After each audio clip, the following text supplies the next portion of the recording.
As a designer আমার অনেক sketch করতে হতো, অনেক অ্যাসাইনমেন্টস হতো, যে অ্যাসাইনমেন্টসগুলোতে থাকতো বিভিন্ন ধরনের digital sketches, manual sketches, fashion figures and what not.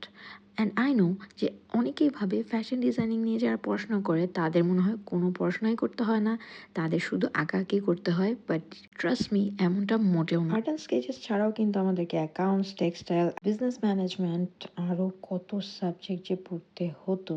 আর যেদিন আমাদের কোনো সাবমিশন বা এক্সাম থাকতো, এর আগের দিন রাতে আমরা কেউ ঘুমাতে পারতাম না।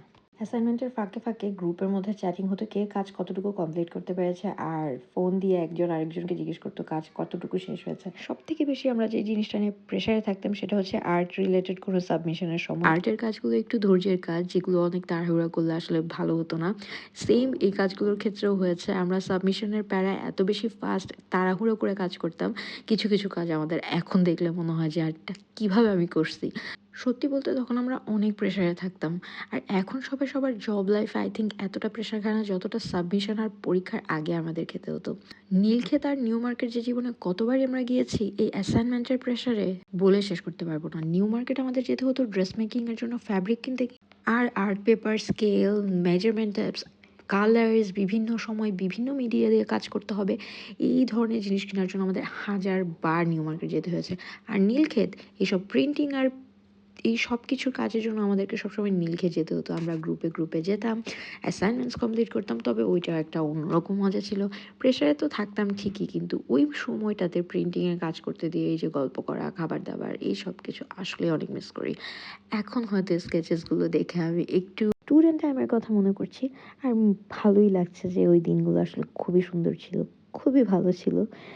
এনিওয়েজ, বাট এই স্কেচেসগুলো কিন্তু আমি করে রেখেছিলাম আমার কাজের সুবিধার্থে। এগুলো আমার অ্যাসাইনমেন্টের পার্ট ছিল না। আমার ফ্যাশন ফিগার্স ড্রয়িং করতে খুবই ভালো লাগতো একটা সময়।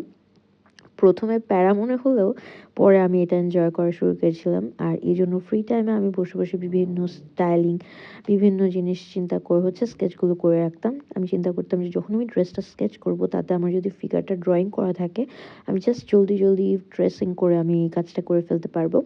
আর এগুলো কিন্তু আমার একদম ফার্স্টের দিকের অ্যাসাইনমেন্ট, যেগুলো ছিল হচ্ছে জেল পেন আর্ট। সো আমারটা এত ভালো হয়নি, আরও অনেকের অনেক কাজ অনেক ভালো হয়েছে। আর এগুলো হচ্ছে ম্যাগাজিন কেটে কেটে কোলাজ করা একটা স্টিল পিকচার থেকে। দেন এই ওয়াটার কালার অ্যাসাইনমেন্ট ছাড়াও পোস্টার কালার দিয়ে কিভাবে একটা ড্রেসের যেই ফ্যাব্রিক আছে ওইটাকে একদম কমপ্লিট 3D একটা রিয়েল লুক দেওয়া যায়, ওইটার একটা টেস্ট ছিল। এটা তাড়াহুড়ায় শেষ করেছি কারণ এক্সাম ছিল।